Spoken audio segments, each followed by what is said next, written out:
Praise the Lord मेरे सभी भाई और बहनों को यीशु मसीह के नाम में आप सभी को स्वागत करती हूँ हमारे जीसस रेडिकल क्राइस्ट चैनल में।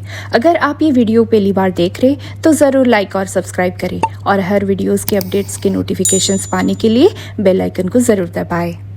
दोस्तों, क्या आप परमेश्वर से आशीर्वाद प्राप्त करना चाहते हैं?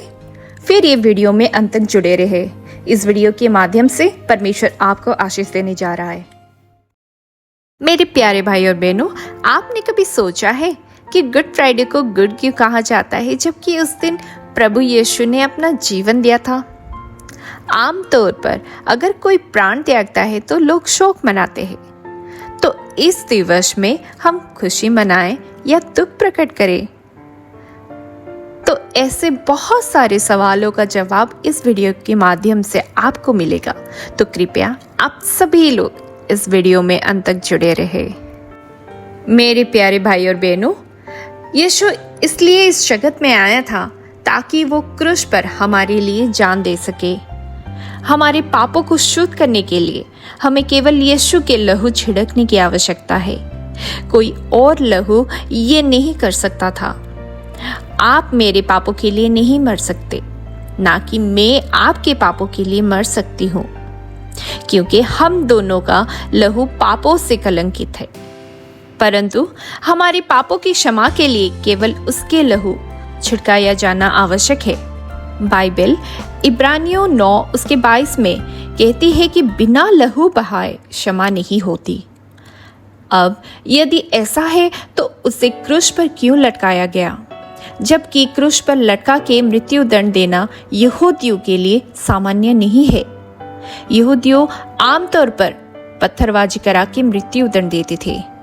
तो फिर यीशु क्रूस पर क्यों मरा?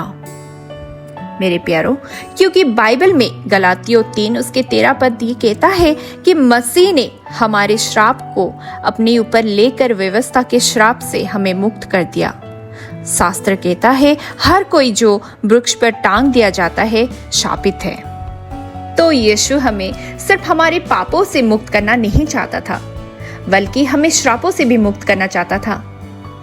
इसलिए वो क्रूस पे चढ़ गया, हमें श्रापों से बचाने के लिए। क्या आप जानते हैं यीशु को परमेश्वर के बारे में 2 चीजें पता था। एक ये है कि वो पूरी तरह से जानता था कि परमेश्वर हमें कितना प्रेम करता है। ये मनुष्य के लिए जानना असंभव था। परमेश्वर जैसा प्यार इस दुनिया में कोई नहीं कर सकता। उसका हृदय प्रेम से भरा हुआ है। दूसरा, वो अपने पिता की धार्मिकता, परमेश्वर की धार्मिकता को जानता था, जो एक न्यायवान परमेश्वर है, जो हमेशा न्याय विचार करता है। तो आप देखिए, यहाँ एक तरफ परमेश्वर प्रेम से भरा हुआ है और दूसरी तरफ वो न्याय करने वाला परमेश्वर है। मेरे मित्रों, परमेश्वर न्यायवान है, इसलिए वो हमें पाप से क्षमा मुक्त में नहीं दे सकता। क्योंकि बाइबल रोमियो 6 उसके 23 पद भी कहता है कि पाप का मूल्य तो बस मृत्यु ही है। अगर परमेश्वर न्याय करेगा तो हमें हमारे पापों के कारण मृत्यु दंड देगा।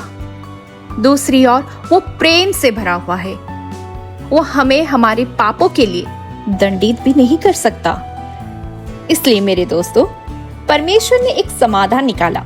वो अपने एक लौता प्रियतम पुत्र प्रभु यीशु को इस धरती पर भेजा, जो हमारे पापों को अपने शरीर में लेके क्रूस पे चढ़ गया और हमारे लिए जान दे दिया।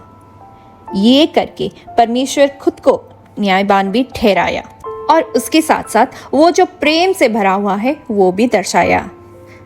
जैसे रोमियो 5 उसके 19 पद कहता है, उस एक व्यक्ति के आज्ञा ना मानने के कारण सब लोग पापी बना दिए गए, वैसे ही उस व्यक्ति के आज्ञाकारिता के कारण सभी लोग धर्मी भी बना दिए जाएंगे।